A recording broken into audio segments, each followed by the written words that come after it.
Friend આપણે આંગણવાડી merit list દેખવા માટે આ વેબસાઇટ પર જવું પડશે EHRMS તો એ આપણે ખોલીશું જો આ રીતે ખોલવાનું રહેશે અહીંયા આ રીતે વેબસાઇટ રહેશે પછી અહીંયા ખોલશો જો જોડે દેખાય છે 3 લાઈન કરેલી છે આડી એ 3 લાઈન ઉપર આપણે ઓકે આપવાનું રહેશે જો અહીંયા છે ને ઓકે આપીને પછી આ રિક્વાયરમેન્ટ ઉપર જવાનું રહેશે પછી નીચે લખેલું હશે મેરિટ લિસ્ટ લખેલું હોય ને એની પર ઓકે આપવાનું રહેશે પછી જો અહીંયા લખેલું હોય સિલેક્ટ એની પર ઓકે આપીને પછી જો અહીંયા અમદાવાદ ને બધું લખેલું આવેલું છે।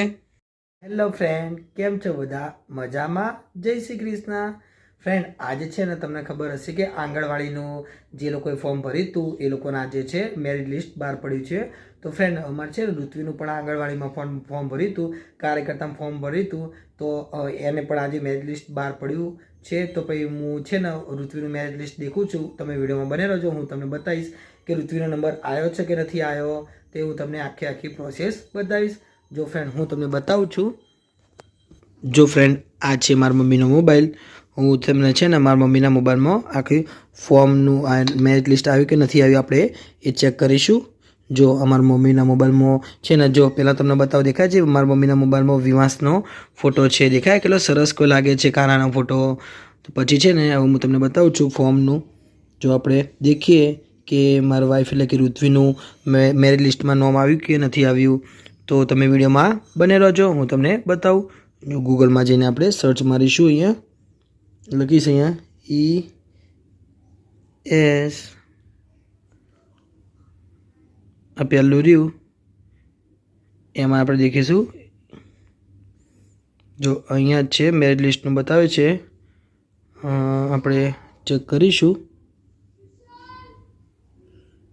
દેખાય છે 3 મેનુ ઉપર જવાનું પછી રિક્વાયરમેન્ટ ઉપર જવાનું પછી અહીંયા લખેલું હશે મેરિટ લિસ્ટ આવ્યું જો ચલો આટલા સુધી આવી ગયું હવે છે ને અહીંયાથી સિલેક્ટ કરવાનું આવે છે તો દેખાય અહીંયા બધું લખેલું છે તો હવે આપણે અહીંયાથી સિલેક્ટ કરીશું જો આંગણવાડી તેડાગર આંગણવાડી કાર્યકર અથવા તેડાગર તો ફ્રેન્ડ અહીંયા દેખાય છે અલગ અલગ નામ આપેલા છે અમદાવાદથી સ્ટાર્ટ થાય છે તો ફ્રેન્ડ મારા વાઈફનું તો છે ને અમે પાટામાં રહીએ છીએ તો અહીંયાથી ગોતવું પડશે તો હું અહીંયાથી ગોતું છું બોટાદ દેખાય છે દાહોદ ડાંગ ગાંધીનગર જામનગર જૂનાગઢ કચ્છ મહેસાણા મહીસાગર નર્મદા નવસારી પંચમહાલ પાટણ આવ્યું દેખાય પાટણ તો હું પાટણ સિલેક્ટ કરું છું અહીંયાથી કારણ કે અમે પાટણમાં રહીએ છીએ તો તમને ખબર જ છે।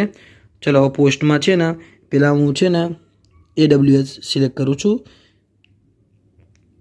દેખીએ આની અંદર શું આવે છે પાટણમાંનું છે દેખાય આ રહ્યું પાટણનો ફ્રેન્ડ અમારે છે ને વોર્ડ નંબર 10 લાગે છે તો હું વોર્ડ નંબર 10 આ રહ્યો દેખાય છે હવે અહીંયા પણ ઇકબાલ ચોક છે એટલા માટે કે આ અલગ ઇલાકો અલગ છે તો ફ્રેન્ડ આની અંદર કદાચ નહીં હોય હું અહીંયા બીજું એક સિલેક્ટ કરું છું બીજું હતું AWS સિવાય AWW એ સિલેક્ટ કરું છું આ શું છે ફ્રેન્ડ મને ખબર નથી જો પછી હવે દેખું છું હું અહીંયા મારા વાઈફનું નામ આવ્યું છે કે નથી આવ્યું પાટણ ચાણસમાં અમે છે ને ફ્રેન્ડ પાટણમાં રહીએ છીએ આજુબાજુ કોઈ ગામડામાં નથી રહેતા તો પાટણનું વોર્ડ નંબર આપણે દેખીએ જો આ વોર્ડ નંબર લખેલો પાટણ વોર્ડ નંબર 10 તો કયું છે પંચપાડ આ નથી બીજું વોર્ડ નંબર તો મારે છે ને દેખવું પડશે હંસાપુર રામનગર આ દેખાય છે ફ્રેન્ડ લખેલું વોર્ડ નંબર 11 રામનગર અમે છે ને રામનગર એટલે કે પદરના ચોકડી બાજુ રહીએ છીએ આ રામનગર છે હવે હું અહીંયાથી સિલેક્ટ કરું વ્યૂ મેરિટ લિસ્ટમાંથી સિલેક્ટ કરું છું હું હવે આ ખોલીશ એટલે જો આ મેરિટ લિસ્ટ આવી ગયું છે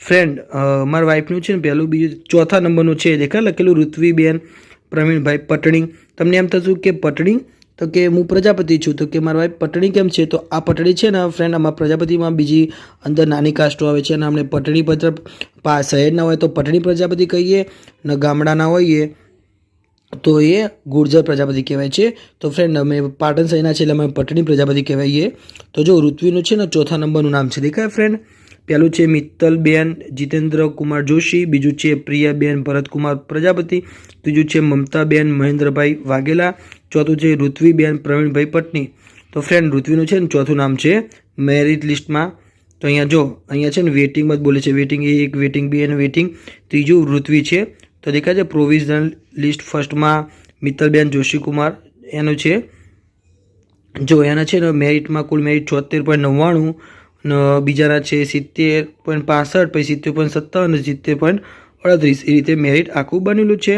શૈક્ષણિક સ્કોરે પણ લખેલું દેખાય છે ફ્રેન્ડ તમને. તો અહીંયા છે ને આ રીતનો સ્કોર બનેલો છે. ફ્રેન્ડ હવે તમને છે ને હું એક વિડીયો બતાવું છું. અમારા વિવાંશનો મેચ છે ને ગઈકાલ રાત્રે ઉતાર્યો હતો. તો ફ્રેન્ડ તમે દેખો ખાલી વિવાંશ કેવો રમે છે કૂતરા જોડે. પહેલાં તો સૌથી પહેલાં તમે દેખજો કૂતરું નાનું કૂતરું લાવ્યા હતા, મેં તમને બતાવ્યું હતું લગભગ વિડીયો બનાવીને. તો ફ્રેન્ડ તમે પહેલાં દેખજો વિવાંશ તો કૂતરાનો દીકરી એટલો બીવાઈ જાય છે ને, એ ગમે ત્યારે અમે બહાર જઈએ ને તો ફ્રેન્ડ એ છે ને કૂતરાને બહુ દેખ કરતો હોય અને કૂતરા દેખવા વધારે ગમે છે. તો આટલું નાનું અમે રમકડું લાવ્યા છે કૂતરા જેવો જ, કલરે પણ સેમ ટુ સેમ કૂતરા જેવો જ છે. તમે દેખજો મારા વિડીયોમાં મેં મૂકેલું છે, એક વિડીયો મેં મૂકેલો છે, તમે એમાં દેખજો. કલરે પણ કૂતરા જેવું, આપણે કલર કૂતરું કેવું નોર્મલ કૂતરું કેવું હોય છે બસ એવા જ કલરનું મેં કૂતરું લાવ્યા હતા. તો ખાલી વિવાંશની સામે મૂકીને તો વિવાંશ એવો ડરવા માંડ્યો ને મારી જોડે આવી ગયો. તો તમે દેખજો, હું તમને વિડીયો બતાવું છું. જો તમને મારો વિડીયો ગમે તો ચેનલને લાઈક, શેર અને સબસ્ક્રાઈબ કરવાનું ભૂલતા નહીં. જો ફ્રેન્ડ હવે હું તમને વિડીયો બતાવું છું.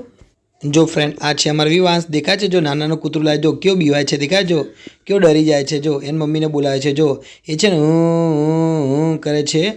એને મેં વોલ્યુમ નથી રાખ્યો પણ જો દેખાય છે તો મારે જાય છે. જો એ રમે જાય છે પા બીવાય છે. જો હું પા બોલું કે એ વિવાંશ આવ્યું તો એ બીવાઈ જશે. હમણાં મારા જોડે આવશે, હું તમને બતાવી. જો દેખાય છે જો મેં કીધું કે એ વિવાંશ આવ્યું, ખાલી એટલું બોલે તો એ બીવાઈ ગયો ને. જો મારા જોડે આવવા મળે, જો આવી ગયો ને કેવો બીવાય છે. મારી વિવાંશ છે ને કૂતરાથી છે ને બહુ જ બીવાય છે. જો પાછી મેં એની જોડે લાવે ને, જો એની મમ્મી ઊભી છે ને ઋત્વી ઊભી છે ને, તો જો એની જોડે જવા જાય. દેખાય છે ફ્રેન્ડ, જો કેવું કરે છે દેખાય. પહેલાં તો એને એવું જ લાગ્યું કે આ ઓરિજિનલ કે સાચું જ છે કૂતરું. એને ખબર જ ના પડી કે આ કૂતરું નોર્મલ છે એટલે કે નકલી છે. પહેલાં તો એને ખબર જ ના પડી. જો કેવો રમી જાય છે. જો આવું કરીએ પડી જાય એટલે ખબર પડે કે આ તો પડી ગઈ. જો પછી કંઈ કે એ વિવાંશ કૂતરું આવ્યું તો પાછો બીવાઈને મારા જોડે આવતો રહે. દેખાય ફ્રેન્ડ, જો અમારો વિવાંશ છે ને કેવો મસ્તી કરી જાય, કેવો રમી જાય છે. પહેલાં તો બીવાઈ ગયો તો પછી છે ને ફ્રેન્ડ પછી ઘડીક વાર એને રમી ગયો. તો જો દેખાય જો હવે કેવો રમી ગયો. જો હવે એને ખબર પડી ગઈ ને કે આ કૂતરું નકલી છે એટલે એના આ રીતે મારીને પાડી નાખે છે.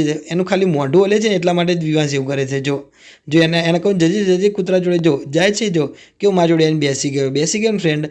વિવાંશ છે ને આ રીતે છે ને કૂતરા જોડે બહુ બીવાય છે. જો હજી પણ દેખાય છે જો કેવું મારા જોડે એને બેસી ગયો. એને રમવું પણ ગમે છે, બીવાય પણ છે. જો પા બેસી ગયો ને જો મારા જોડે આવી ગયો ને.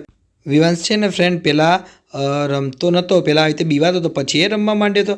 જો હું ખાલી કહું એ કૂતરું આવી જોયા એ કેવું આખો બંધ થઈ ગયા. દેખાય ફ્રેન્ડ, આ વિવાંશ કરતો હતો. ફ્રેન્ડ આજે છે ને ઋત્વી ઉત્તપમ પણ બનાવ્યા છે, તો એ પણ વિડીયો હું તમને બતાવીશ. તો તમે વિડીયોમાં બન્યા રહેજો. કેટલા સરસ ઉત્તપમ અને દાળ બનાવ્યું છે. તો આજે છે ને અમારે સાંજે છે ને ઉત્તપમ અને દાળ ખાધી હતી, એ પણ હું તમને વિડીયોમાં બતાવીશ. તો તમે વિડીયોમાં બન્યા રહેજો. જો ફ્રેન્ડ હું તમને બતાવું છું ઋત્વી કેવા ઉત્તપમમાં બનાવેલા છે. જો ફ્રેન્ડ આ છે ને ઋત્વીએ ઉત્તપમ બનાવે છે એ હું તમને બતાવું છું. જો કેટલા સરસ બનાવેલા છે, દેખાય છે. જો આ છે 1-2 બની ગયા હતા ઉત્તપમ. જો દેખાય કેટલા સરસ લાગે છે. આ છે ને ઋત્વી ઉત્તપમ બનાવેલા છે. જો આ લોટ શેનો છે મને કંઈ ખબર નથી, પણ ઋત્વી કેટલા સરસ આજે ઉત્તપમ બનાવેલા છે. જો અમારા વિવાંશના દાદા દેખાય છે, જો ઉત્તપમમાં ખાવાયા હતા કારણ કે બની ગયા હતા એટલા માટે એમને કે મારે ચાખવા છે એના માટે એ રહ્યા ખાવાયા હતા.